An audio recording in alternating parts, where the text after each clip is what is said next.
नमस्कार दोस्तों, मैं हूं दीपक चौरसिया और मेरे सोशल मीडिया मंच पर आपका स्वागत है। रोज़ाना एक वीडियो डाल रहा हूं, उम्मीद है आपको पसंद आता होगा। आप बहुत प्यार और सम्मान दे रहे हैं, मैं चाहता हूं कि ये प्यार और सम्मान आप बनाए रखें। आज हम किसकी बात करने वाले हैं? आज हम बिहार राजनीति की बात करने वाले हैं और ख़ास तौर पर प्रशांत किशोर पर फोकस करेंगे।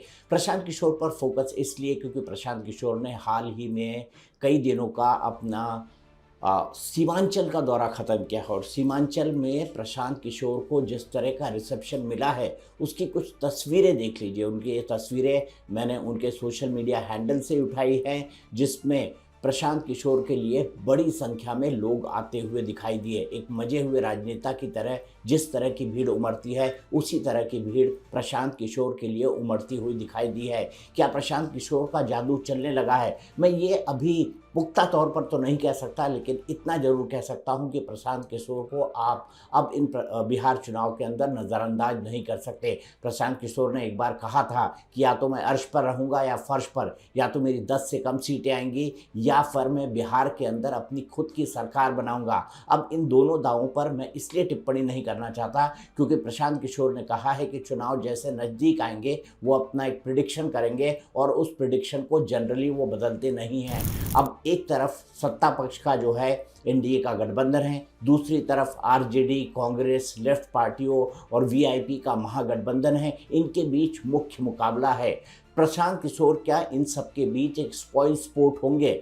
मैं ऐसा इसलिए कह रहा हूं क्योंकि जैसे जैसे चुनाव नज़दीक आते जा रहे हैं, प्रशांत किशोर जो अक्टूबर 2022 से लगातार बिहार की पगडंडियों पर संघर्ष कर रहे हैं, उनके पक्ष में एक जन सैलाब उमड़ता हुआ दिखाई दे रहा है। देखिए प्रशांत किशोर के समर्थन में किस तरीके से स्थानीय लोग उमड़े।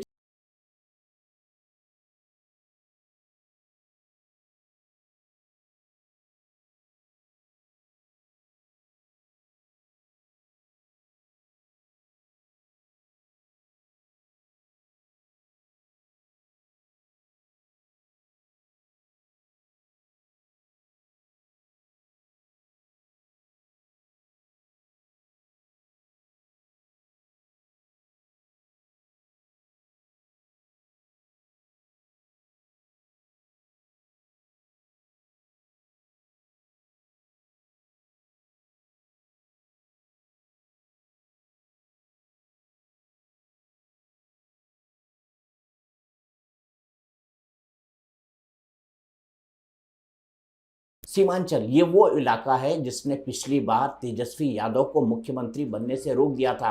अगर तेजस्वी यादव यहाँ से 5 सीटें जो एआईएमआईएम ने जीती थी वो जीत जाते तो शायद तेजस्वी यादव आज मुख्यमंत्री होते, शायद तब महागठबंधन की सरकार होती। लेकिन एआईएमआईएम ने ये जोर का झटका धीरे से तेजस्वी यादव को दिया था। इस बार भी एआईएमआईएम सीमांचल और बाकी जगहों पर 45 सीटें लड़ने का प्लान कर रही है। लेकिन आप सोचेंगे इन सब के बीच प्रशांत किशोर क्या कहाँ हैं? प्रशांत किशोर ने सीमांचल में जो धमक बनाई है, उसके बाद ऐसा लग रहा था क्या क्या बीच में कोई थर्ड फ्रंट बनने की संभावना है, क्योंकि एआईएमआईएम ने हाल ही में एक जो उनके अध्यक्ष हैं उनके थ्रू लालू यादव को चिट्ठी लिखी थी और ये कहा था कि हम महागठबंधन के अंदर शामिल होना चाहते हैं। लेकिन महागठबंधन ने, कांग्रेस पार्टी ने उनको टका सा जवाब दे दिया। उनको सिर्फ ये कहा गया कि आप हैदराबाद के नेता हैं, हैदराबाद में ही रहिए, यहाँ पर टेंट तंबू मत लगाइए। इसके बाद ओवैसी ने ये कहा कि मैं अब 45 सीटों पर खुद लड़ूंगा और पिछली बार जिस तरीके से उन्होंने एक तीसरा मोर्चा बनाया था वैसा ही तीसरा मोर्चा मैं बनाने की कोशिश करूंगा। लेकिन तीसरा मोर्चा उनका तभी बन पाता जब प्रशांत किशोर इस मोर्चे में शामिल होते। लेकिन प्रशांत किशोर ने भी असदुद्दीन ओवैसी को टका सा जवाब दे दिया है और ये टका सा जवाब उन्होंने दिया है सीमांचल के अंदर। उस सीमांचल के अंदर जहां 4 जिलों के अंदर मुस्लिम मतदाता निर्णायक भूमिका निभाते हैं। ये 4 जिले कौन कौन से हैं? ये 4 जिले हैं किशनगंज, अररिया, पूर्णिया और इसके अलावा कटिहार। ये वो 4 जिले हैं जहां पर मुस्लिम जो मतदाता है वो बहुसंख्यक है और बहुसंख्यक होने के बाद जीत और हार का फैसला ज़्यादातर विधानसभाओं में मुस्लिम मतदाता ही करते हैं। अगर देखा जाए तो कुल कितने मतदाता हैं, तो कुल कितनी विधानसभा सीटें हैं, तो कुल 21 विधानसभा सीटें हैं। और ये 21 विधानसभा सीटें बिहार में जो राजनीतिक परिणाम आते हैं उसको उलट पुलट करने का मादा रखती हैं। इसीलिए सीमांचल पर आरजेडी, खास तौर पर महागठबंधन और ख़ास तौर पर आरजेडी सबसे ज़्यादा ध्यान देती है, क्योंकि उनको पता है ओवैसी उनके जो मतदान है यानी मुसलमान लोग हैं उनमें सेंध लगा सकते हैं।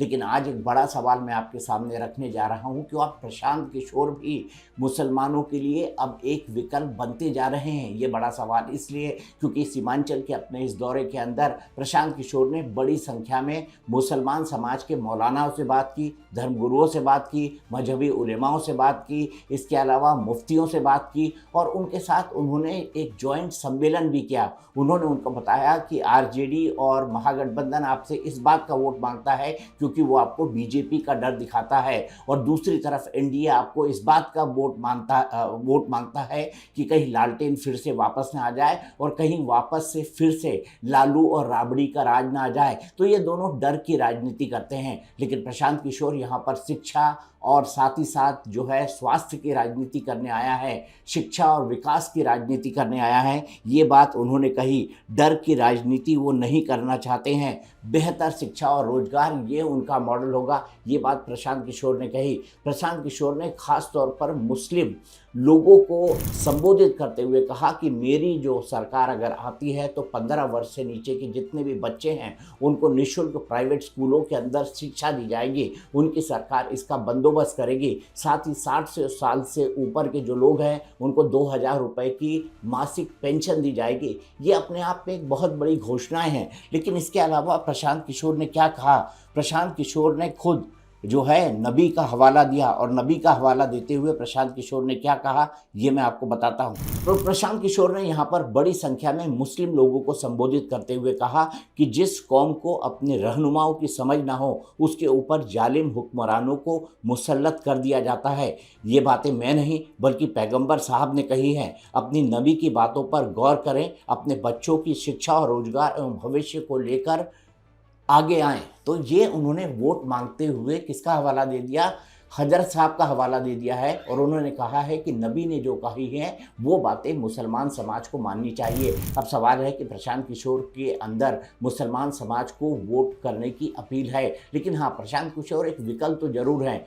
दरअसल मुसलमान समाज किस आधार पर वोट देता है? मुस्लिम समाज जो है वो इस आधार पर वोट देता है कि बीजेपी को कौन हरा सकता है, किसके पास इस ढंग का कास्ट इक्वेशन है कि बीजेपी को हरा पाए। और उस ढंग का कास्ट इक्वेशन देखने में आरजेडी और जो महागठबंधन है वो आगे निकल जाता है। लेकिन पिछली बार बड़ी संख्या में एआईएमआईएम को भी वोट दिया था मुसलमान समाज ने। ये मुसलमान बहुल सीटों थी जहां पर 5 की 5 सीटें एआईएमआईएम ने जीती थी। बाद में एआईएमआईएम के 4 विधायक जो है ये शामिल हो गए थे आरजेडी के अंदर, और इसका बहुत तगड़ा झटका असदुद्दीन ओवैसी को लगा था। उन्होंने लानत और जो है लानत मलानत भी भेजी थी आरजेडी के तमाम नेताओं पर। असदुद्दीन ओवैसी इस बात को भी भूल कर जो है आगे बढ़ना चाहते थे, महागठबंधन के साथ अलायंस करना चाहते थे। लेकिन असदुद्दीन ओवैसी ऐसा इसलिए नहीं कर पाए क्योंकि असदुद्दीन ओवैसी को साथ लेने का खतरा आरजेडी और महागठबंधन बहुत अच्छी तरह समझता था। ये खतरा कांग्रेस भी समझता था। मान लीजिए अगर महागठबंधन के साथ आने के बाद एआईएमआईएम को 5 से 10 सीटें दे दी जाती और उनका कास्ट कॉम्बिनेशन बड़ा स्ट्रांग बनता, और ऐसे में 6 से 8 सीटें अगर एआईएमआईएम जीत लेती तो मेरे ख्याल से फिर वो किंग मेकर की सिचुएशन पे आ जाते। कोई भी पार्टी जो 7 से 10 सीटें जीत लेगी इन चुनाव के अंदर, चाहे वो प्रशांत किशोर की पार्टी हो, चाहे वो असदुद्दीन ओवैसी की पार्टी हो, जो इस महागठबंधन से बाहर हो, जो तीसरे मोर्चे की पार्टी हो, तब जो बिहार का इक्वेशन है वो और बहुत ज़्यादा इंटरेस्टिंग हो जाएगा। 10 सीटों से ज़्यादा जीतने वाली इन दोनों पार्टियों में, चाहे वो जन स्वराज हो, मुझे एआईएमआईएम से उम्मीद तो नहीं है कि वो 10 सीटों से ज़्यादा जीत ले, लेकिन मुझे जन स्वराज से उम्मीद ज़रूर नज़र आती है, क्योंकि जन स्वराज जो है वो ऐसे कैंडिडेट्स को टिकट दे रही है जो अपने इलाके के बड़े बड़े धाकड़ हैं, वो ऐसे कैंडिडेट्स को उतार रही है जिनका अपना एक कास्ट कॉम्बिनेशन है। प्रशांत किशोर इस राजनीति और इस रणनीति को बेहद अच्छी तरह समझते हैं, और वो जानते हैं कि अगर उनको एक मुश्त किसी का वोट चाहिए तो ऐसे में मुसलमान लोग जो है ये एक मुश्त वोट उनको डाल सकते हैं। अगर वो आरजेडी का थोड़ा भी मुस्लिम वोट काटते हैं तो एक बहुत बड़ा परिवर्तन देखने को मिल सकता है। और सीमांचल इलाके में अगर एक विकल्प प्रशांत किशोर को मान लिया गया तो इसके बहुत दूरगामी परिणाम विधानसभा चुनाव के अंदर देखने को मिल सकते हैं। इसीलिए प्रशांत किशोर पूरी मेहनत कर रहे हैं, मौलानाओं, उलेमाओं और मुफ्ती के सामने वो तकरीर कर रहे हैं और उन्हें अपने मजहब का भी हवाला दे रहे हैं। आज मुसलमानों को मशवरे की जरूरत क्यों है? मुसलमानों को मशवरे की जरूरत इसलिए है, जिस देश को बनाने में आपके पुरखों ने अपना खून पसीना लगाया, आज उस देश में आपकी राजनीतिक भागीदारी को लेकर प्रश्न उठाया जा रहा है और आप कुछ नहीं कर पा रहे। आपको मशवरे की जरूरत इसलिए है कि आप जिस देश में आपने जिसको हराया वो तो आपको परेशान कर ही रहा है, लेकिन जिसको आपने जिताने की कोशिश की, जब इस देश में कहीं किसी गरीब मुसलमान को लिंच कर दिया जाता है, आपके घरों पर बुलडोजर चला देता है, तो बुलडोजर चलाने वाले की तो बात हो ही रही है, जिनको आपने वोट देकर जिताया वो भी आपके घरों और बुलडोजर के बीच में खड़े होने के लिए तैयार नहीं है। इसलिए आपको मशवरे की जरूरत है और ये हम नहीं कह रहे हैं। आप तो सब आलिम हैं, उलेमा हैं, ये तो आपके कौम में बताया गया है। जब आगे का रास्ता न दिखे तो आपको बताया गया है मशवरे में खैर है। आपको मशवरे की जरूरत है और मशवरा क्या करना है कि भाई मुसलमानों की ये दुर्दशा है कैसे, क्यों है?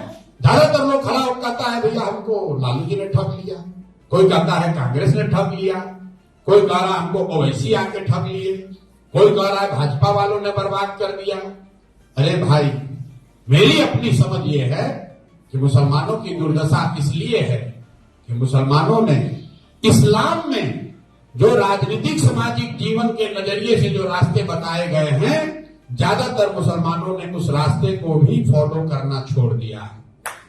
आप इस्लाम में जो बात बताई है वही नहीं मान रहे हो तो आप दूसरे की बात कैसे? प्रशांत किशोर ने साफ साफ कहा है कि असदुद्दीन ओवैसी का बिहार में कोई काम नहीं। उन्होंने साफ साफ कहा है कि असदुद्दीन ओवैसी को हैदराबाद की चिंता करनी चाहिए, हमें हैदराबाद से नेता इंपोर्ट करने की कोई ज़रूरत नहीं है। बिहार की सोचने वाली यहाँ बहुत सारे लोग हैं। अभी मैंने आपको 21 सीटें बताई ना, इन्हीं 21 सीटों में असदुद्दीन ओवैसी ने पिछले चुनाव में खेल किया था और इन 21 सीटों पर प्रशांत किशोर भी खेल करना चाहते हैं। इसीलिए वो इस वक्त सीमांचल पर सबसे खास फोकस कर रहे हैं।